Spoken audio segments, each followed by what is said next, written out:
اب مسئلہ جو میں بتا رہا تھا وہ یہ ہے، دو مسئلے میں بتاتا ہوں، ایک نماز کا، ایک وضو کا ہے۔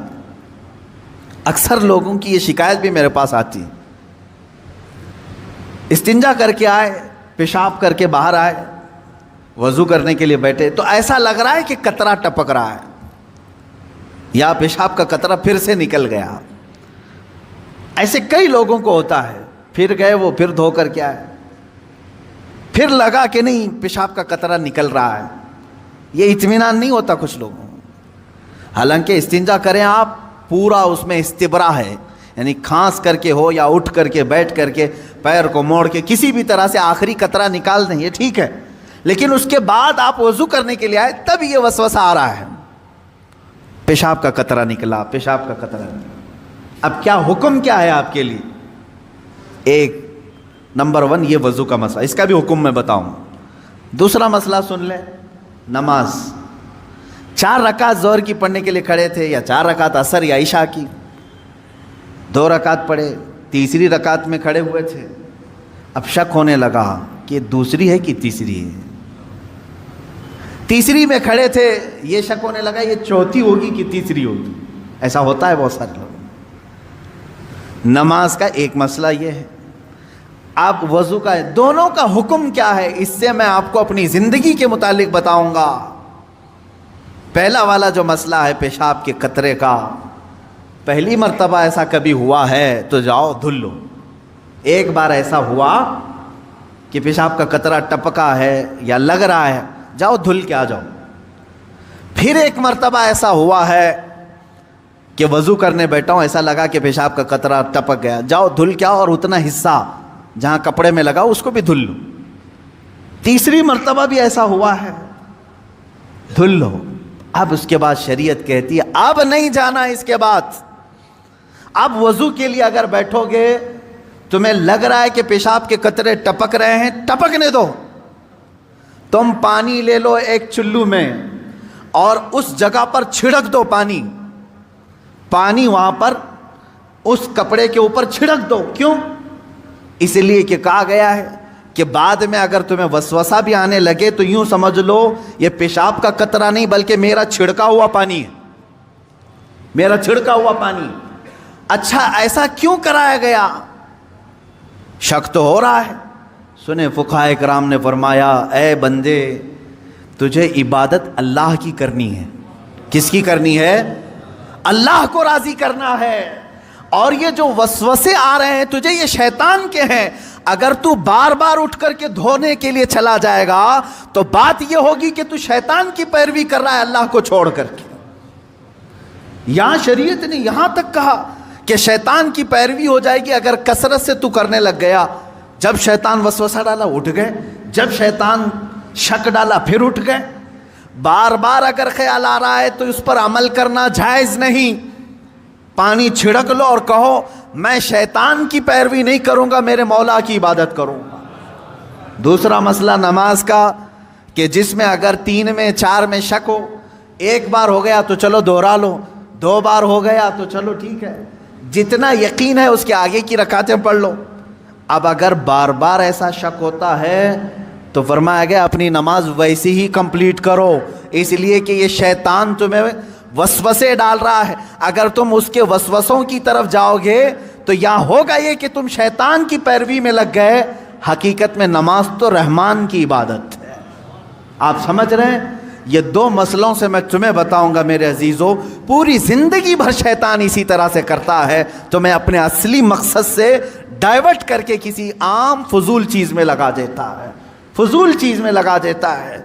اسی لیے اب جیسے کسی نے اپنے پورے گھر کی فکر میں، اپنی جائیداد کی فکر میں پوری زندگی ختم کر دی، اسے معلوم ہی نہیں کتنے دن رہنے والا تھا، کتنی عمارتیں بنا رہا ہے، کتنی چھتیں قائم کرے گا۔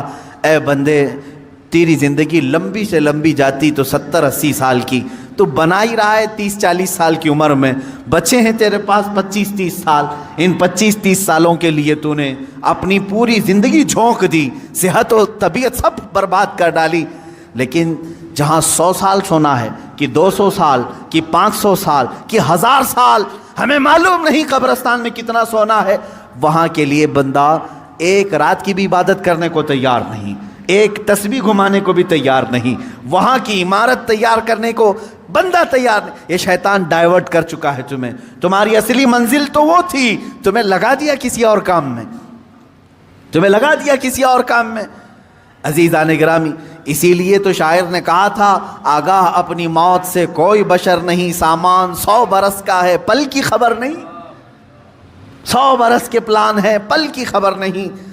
تو شیطان اس طرح سے جو ہر زندگی میں ڈائیورٹ کرتا ہے۔ اب میں آپ کو بتاؤں ایک چیز، جن چیزوں کو ہم سمجھتے ہیں کہ یہی کل ہے دنیا میں، نوجوان یہ سمجھتا ہے کہ ایک خوبصورت لڑکی مل جائے پوری زندگی ہے، دیکھو اسی پر تو شعر و شاعری کرتا ہے، اسی پر تو پوری محبت کے نغمے گاتا ہے، اسے معلوم نہیں کتنے دن کیا یہ عائش ہے۔ اور کچھ لوگ یہ سمجھتے ہیں کہ مال، گاڑی، کار، بنگلہ ہو جائے یہی سب کچھ ہے۔ تقریباً انہی میں ہم سب دوڑ رہے ہیں، انہی میں ہم دوڑ رہے ہیں۔ ایک بادشاہ نے اعلان کیا کہ آج میری عنایتوں کا دریا جوش میں ہے، میں خوب عطا کروں گا۔ لوگوں کو بلایا، ایک کوئی بندہ ایسا آ جائے جس کے لیے میں کہتا ہوں اپنے ہاتھ میں ایک چھڑی لے لے، لکڑی لے لے، اور وہ زمین پر دائرہ کھینچتا جائے صبح فجر کے بعد۔ اب وہ دائرہ کھینچتا کھینچتا سورج کے ڈوبنے سے پہلے پہلے تک جتنا دائرہ کھینچ لے گا وہ پوری زمین اس کے نام پہ کر دوں گا۔ دن بھر میں آپ کتنے ایکڑ کھینچ لیں گے؟ اگر فری میں مل رہا ہے تو کون چھوڑے گا؟ دائرہ کھینچنے کے لیے کہا کہ جو لکیر سے سرکل بنا لے، جتنا بنا لے گا، لیکن ٹائم ہے سورج ڈوبنے سے پہلے پہلے تک۔ اس میں سے ایک وزیر یا ایک سپاہی آگے آیا اور اس نے اپنے ہاتھ میں چھڑی لے لی، بادشاہ سلامت مجھے اجازت دے دے۔ اور بادشاہ نے کہا کہ اگر سورج ڈوب گیا تو پھر ایک بالشت زمین بھی نہیں دی جائے گی، یعنی 1 فٹ زمین بھی نہیں دی جائے گی۔ ہاں، سورج ڈوبنے سے پہلے پہلے تک یہاں پر دائرہ مکمل کر۔ اب وہ نکلا چھڑی لے کر کے، لکیر کھینچتے کھینچتے، اسے بہت بڑی زمین چاہیے تھی، اتنی بڑی کہ اس سلطنت میں کسی کی نہ ہو، جب فری میں مل رہی ہے۔ کھینچتا کھینچتا وہ گیا، کافی دور تک چلا گیا، دوپہر ہو گئی، تھک گیا، کچھ دوڑا کچھ چلا۔ اب جب دوپہر ہو کر سورج ڈھلنے لگا تو اس نے سوچا واپس ہو جاتے، چونکہ جہاں سے میں دائرہ کھینچا ہوں وہاں تک لا کر کے لکیر کو ملانا ہے، اتنی زمین میرے نام پہ۔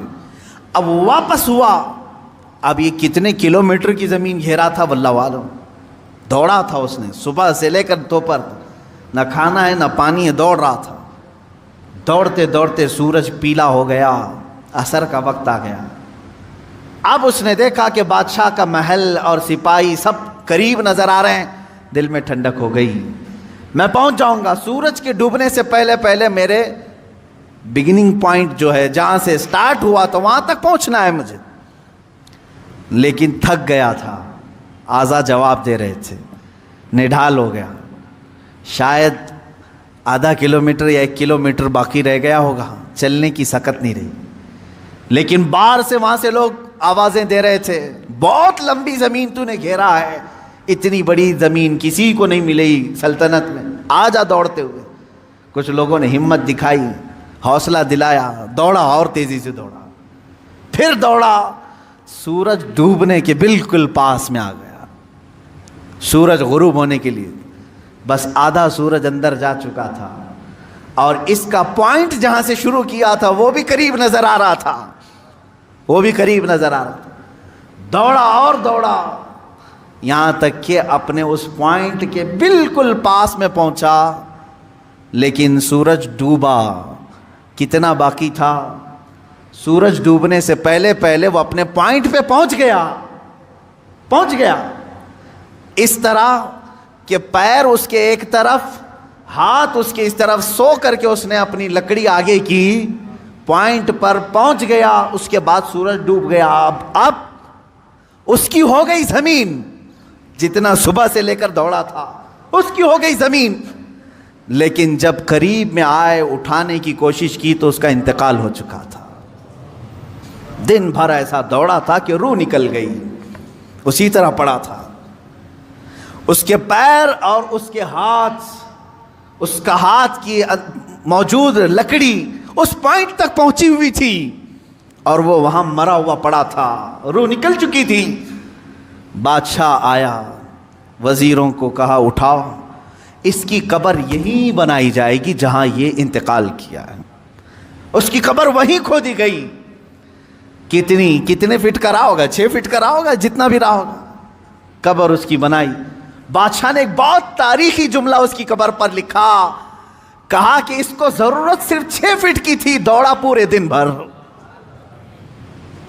اس کو اتنی ضرورت تھی اور دوڑا اتنا کہ اپنی موت کے منہ میں چلا گیا. موت کے منہ میں چلا. یہی ہماری زندگی ہے آج، تقریباً اسی کی طرح ہم بھی کر رہے ہیں. اتنا دوڑ رہے ہیں، پتہ ہی نہیں چلتا کہ کہاں موت آ گئی. تمہیں ان تمام چیزوں کی ضرورت ہی نہیں تھی جس کے پیچھے پڑے ہوئے ہو. سب تو اللہ نے لکھ کر کے بھیجا ہے. ارے میاں، تم اپنی ماں کے پیٹ میں 100 دن کے نہیں تھے، تب اللہ نے فرشتوں کو بھیج کر کے لکھوا دیا، اسے اتنا رزق لکھ دو، اسے اتنے اولاد لکھ دو، اسے اتنی خوشبختیاں لکھ دو. سب لکھا جا چکا ہے. جو ملنا ہے اس پر ہم پوری زندگی کیوں داؤ پر لگائیں؟